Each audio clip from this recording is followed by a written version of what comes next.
Hey guys, and thank you so much for tuning back into yet another video.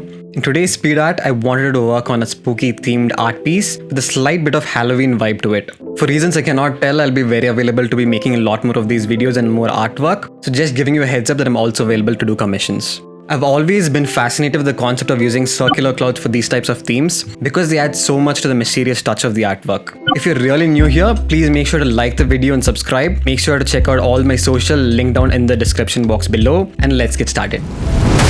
The main reason I decided to call this piece Unexpected Visitor is mainly because of the background that I'm using here.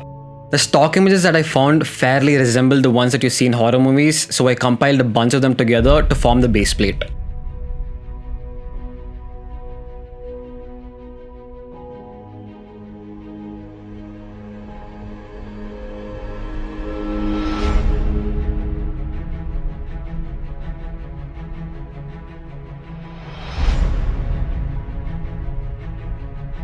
I wanted to post a reel on my Instagram, which you should check out by the way, on how I made these circular clouds, but essentially you import the cloud image you want to convert concentric to its center on a new canvas, which needs to be a square, and realign the image to the canvas size and just go to select, click on distort and click on polar coordinates. Adding a pinch to the same section might make it look better depending on the stock image that you're using. After that, all you need to do is rasterize the image, do some edge cleanup and bring it to the canvas that you're already working on. I added in some more houses with pitched roofs and duplicated them to fill the background. The initial source of light that I wanted to use really didn't work out so much, so I had to bring another one.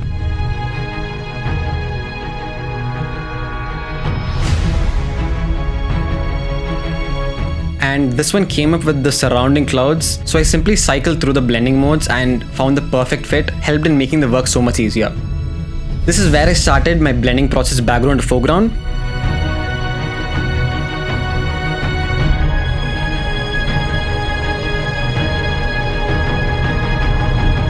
And added in old rusty broken looking cars in front of these houses to make the whole environment look deserted.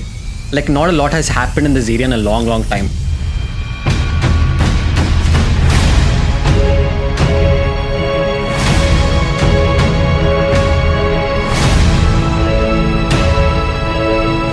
I've started to use distort in materials which don't quite fit the perspective of the existing structure, and this became a game changer for me since a lot more of this material is now applicable, which I usually tend to discard.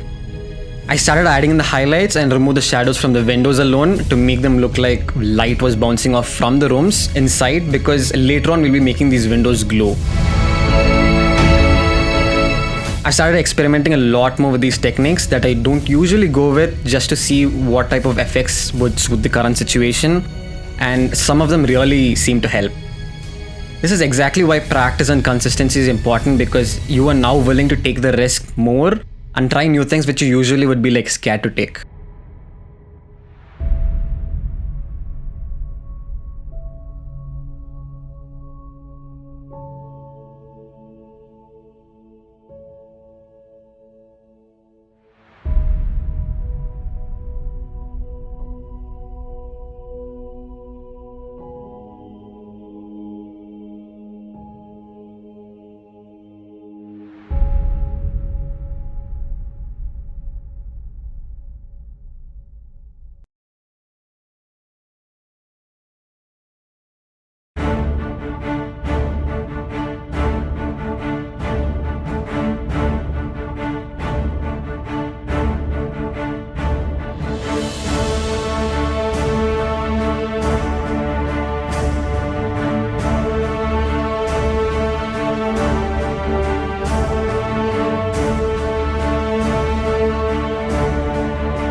I brought in the main subject highlight, who with no doubt looked pretty scary without adding any effects on her right off the back, so I really thought this would be the perfect balance for the artwork. Working with white outfits tend to be a bit difficult in night situations like her skirt here, but I did not encounter any issues in this particular edit. Although if you remember what happened in the Invading Archers video, I had to swap the subject midway through the artwork just because her outfit was white.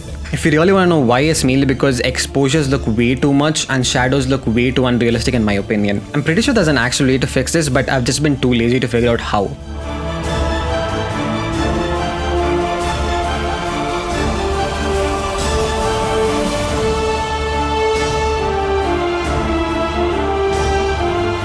The thing I love the most about building up the details second to adding environment of the piece is bringing elements like these dead trees to the scene. They definitely add more to the presence and is definitely one of the least work which was done in the artwork.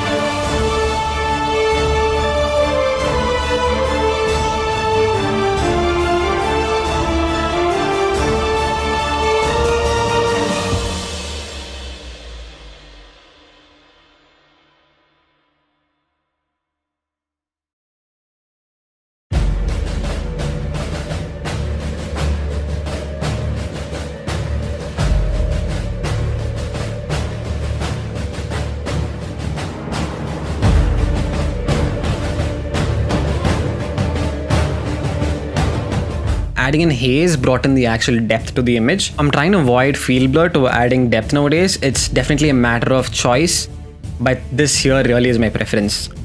I finally added in the glow to the windows and this really gelled up the final piece to the story. The initial color that I decided to go with was orange for the windows, but after all the post-processing it really turned out to be yellow automatically.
I'm still not able to decide after working on this piece even after a week if it was a good idea to add in these trees in the foreground.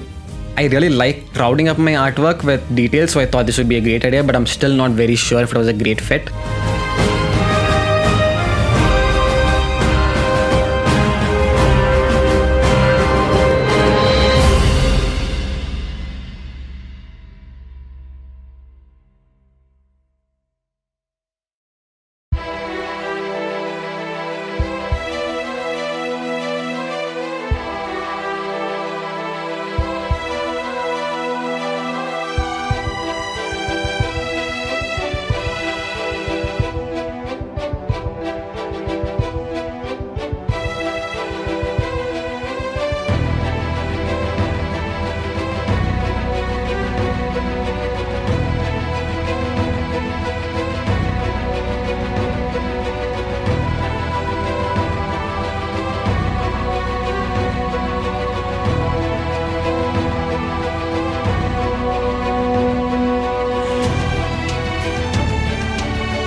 added in all the final details that was necessary, added in a camera raw filter, and this was the end result.